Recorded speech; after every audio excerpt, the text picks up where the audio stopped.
Sinagot na ni Coach Tim Cone kung magdadagdag siya ng player sa pool ng Gilas Pilipinas. Sinagot din niya ang usap-usapang pagpasok umano ni RJ Barrientos sa pambansang koponan. Hindi rin niya pinalagpas ang issue kung bakit hindi niya pinaglaro sa OQT si Mason Amos. At ang pinaka-latest, inamin niyang pinanood na niya ang ilang video ng laro ng New Zealand para sa nalalapit na second window ng FIBA Asia Cup 2025 qualifiers. Tutukan po natin ang lahat ng yan, pero bago yan, hihingi po tayo ng isang subscription sa lahat ng dumadaan sa ating munting channel kung nagugustuhan nyo ang ating palabas. Kung medyo mabigat ang subscription, siguro kahit isang like at isang share na lang po yan. Okay na po ako dyan. Maraming salamat. Isa sa mga tinalakay ni Coach Tim Cone sa isinugong presko ng pagdadagdag ng player sa pool para sa Gilas Pilipinas.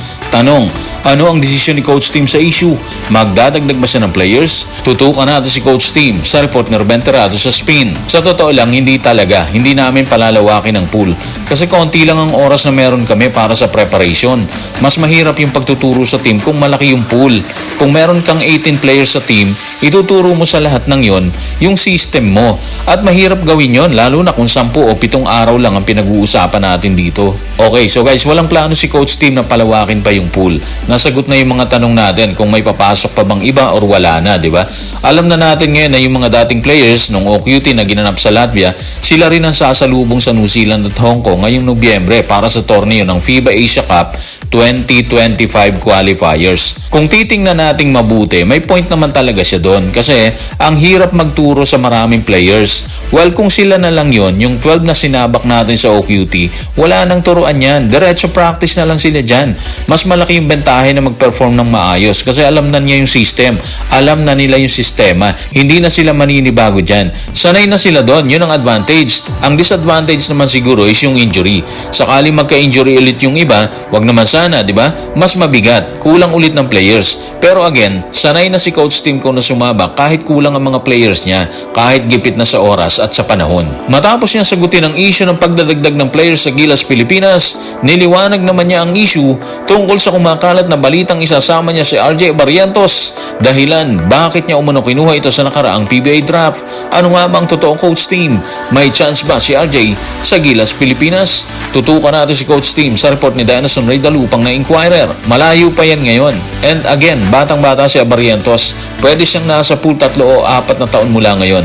Pero hindi mo alam kung ano magiging composition ng Gilas team sa hinaharap. Malinaw naman yung sinabi niya, pwede siyang nasa pool 3 o 4 na taon mula ngayon. Pero meron siyang reservation. Hindi daw kasi natin alam kung ano yung magiging composition ng team sa hinaharap. Meaning, pwedeng idagdag si RJ ng mas maaga sa panahon na sinabi niya, di ba? At posibleng mangyari yan kung hindi pa rin maging okay yung inaasahan niyang point guard ng team na si Scottie Thompson. Kung natatandaan natin, binanggit niya sa isang interview na hindi pa rin niya alam kung makakasama nila si Scottie sa second window ng FIBA Asia Cup 2025 qualifiers na gaganapin dito sa atin yan. Sa Nobyembre na po yan. At again, kalaban natin dito ang New Zealand na malimit tablado tayo. Tambak tayo kapag kalaban natin sila. Isa rin sa kalaban natin dito yung Hong Kong. Yung Hong Kong, medyo kampante tayo kasi tinalo na natin sila sa unang window. Pero yung New Zealand, kailangan nila ng solid na lineup doon para makabawi sa kanila at makapagtala tayo ng perfect record dito sa qualifiers. Kung hindi diretsong sinagot ni Coach Tim ang tungkol sa pagpasok ni RJ Barrientos sa Gilas Pilipinas, diretsahan naman niya sinagot ang tanong kung bakit hindi niya isinabak sa bakbakan si Mason Amos sa kampanya nila sa Olympic Qualifying Tournament. Tanong, ano nga bang dahilan ni Coach Tim? Bakit nabangko si Mason Amos? Tutukan natin si Coach sa report ni Dalvin Juquino ng Rappler. Isa sa mga dahilan kung bakit hindi namin pinaglaro si Mason ay dahil bago siya sa kupunan at hindi namin siya naipasok ng maayos sa sistema. So ito na yun guys, hindi nila naipasok sa sistema si Mason Amos. Kung matatandaan kasi natin, biglaan yung pagpasok niya sa team. Bagamat reserve siya doon, nakapasok lang siya matapos ma-injured si Jamie Malonzo. Pero dahil limited yung oras para sa preparation, hindi na nila siguro nabigyan ng attention si Mason Amos para turuan ang sistemang ginagamit nila dyan. 10 araw lang kasi yung preparation nila eh. Kasama na doon ang friendly games versus Turkey at Poland na ayon kay Coach Tim, nagbigay talaga ng malaking bentahe sa kanila, magandang direction sa kanila para sa kampanya nila dito sa OQT. So siguro kapag pumasok na si Jamie Malonzo, posible mawala ulit si Mason Amos. Ilalagay ulit siya sa reserve. Anyway, bata pa rin naman si Amos. Sigurado rin tayo na marami pang chance na maipasok siya sa team sa mga susunod na pagkakataon. In case na may baguhin or magbago ng strategy si Coach Tim para hubugin yung mga players niya dito sa Gilas, Pilipinas. Sa nasabing interview kung saan sinagot niya ang issue kay Mason Amos at Abarrientos, tinalakay din ni Coach Tim ang pagsagupa ng Gilas sa koponan ng New Zealand. Tanong, ano na ba ang ginagawa nila para paghandaan ng New Zealand? May sorpresa ba silang ibubulaga sa kanila? Tutukan natin si Coach sa report ni Olmin Leyva ng Philstar. Sa ngayon, wala pa kami masyadong nagagawa para sa window ng Nobyembre. Gugugol tayo ng mas maraming oras habang papalapit yan. Pero pinanood ko ang laro ng New Zealand kasi isa sila sa mga nangungunang koponan sa mundo. Lalabanan natin ang New Zealand dito at magiging isang napakahirap na laro to para sa atin. Pero umaasa kami na sana masorpresa natin sila at gawin yan sa harap ng ating home crowd.